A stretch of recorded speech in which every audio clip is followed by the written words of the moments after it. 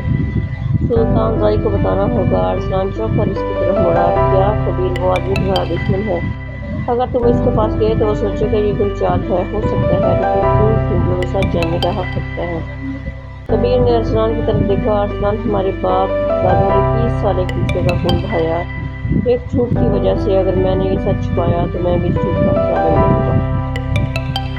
وہ تمہیں مار دے گا۔ کبیر نے ہلکی سانس لی، یا نہیں مارے گا، یہ بہت بڑا دعویٰ ہے۔ ہاں، کبیر نے کاغذ جیب میں رکھ دیا، لیکن کچھ چیزیں داؤ لگانے کے قابل ہوتی ہیں۔ ارسلان نے اسے دیکھا، اس نظر سے جس میں سوال تھا اور جو وہ زبان سے نہیں پوچھ سکتا تھا۔ کیا یہ صرف انصاف کی بات ہے؟ لیکن ارسلان نے کچھ نہیں کہا۔ آج شام گل اپنے کمرے میں واپس آئی تو لیلا وہاں بیٹھی تھی۔ اس نے گل کا چہرہ دیکھا اور سمجھ گئی سلطان میاں کا موڈ۔ گل نے دیوار سے ٹیک لگائی، کچھ نہیں بولی۔ گل بیوی، تم ٹھیک ہو؟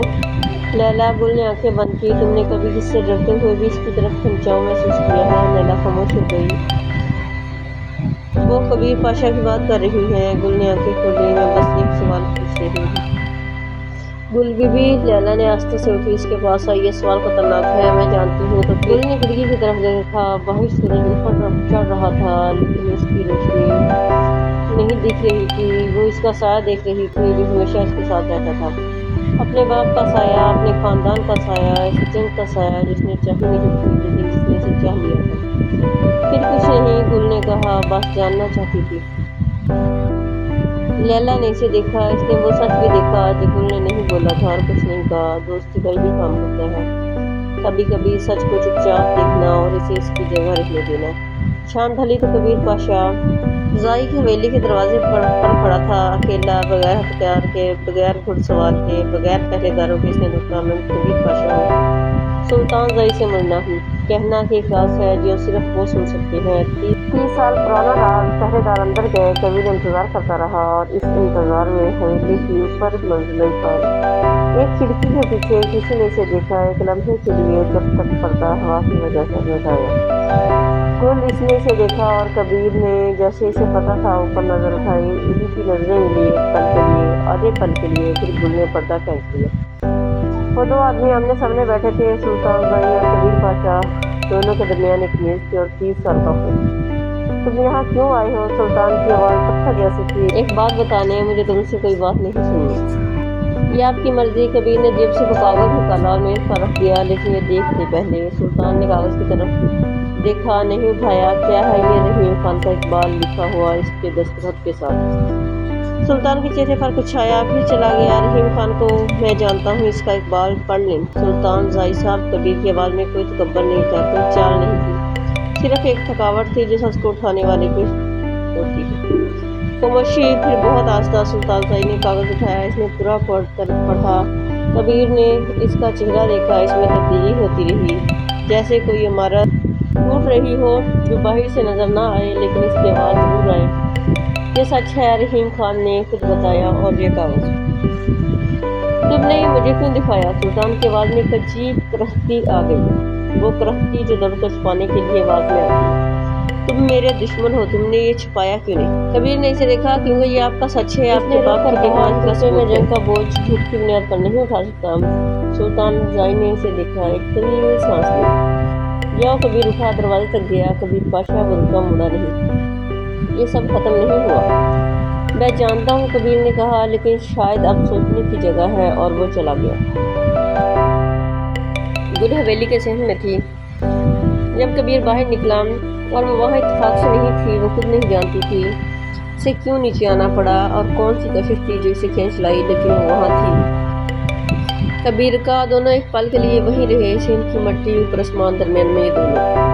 تم یہاں کیوں آئے تھے؟ ایک کام تھا، باقی سے؟ ہاں۔ گل نے ایک لمحے کے لیے اس کے چہرے کو دیکھا، اس میں تھکاوٹ تھی اور کچھ اور بھی تھا جو وہ پہچان نہیں پائی۔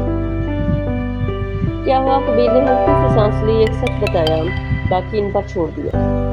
گل سمجھی نہیں، لیکن سمجھنے کی کوشش بھی نہیں کی۔ وہ جانتی تھی کچھ باتیں وقت پر کھلتی ہیں اور طاقت سے نہیں۔ تم کبھی ڈرتے نہیں؟ اس نے پوچھا۔ کبیر نے اسے دیکھا۔ اس سوال میں کچھ ایسا تھا جو اسے لمحہ بھر کے لیے کہیں لے گیا۔ پھر وہ واپس آیا۔ ڈرتا ہوں، اس نے کہا، بس ڈر تو یہ نہیں بتاتا کہ کہاں جانا ہے۔ گل نے اس جواب کو سوچا اور کچھ اس کے اندر ہلا، جیسے کوئی بند دروازے کو ہاتھ لگائے اور دیکھے کہ وہ مقفل ہے یا نہیں۔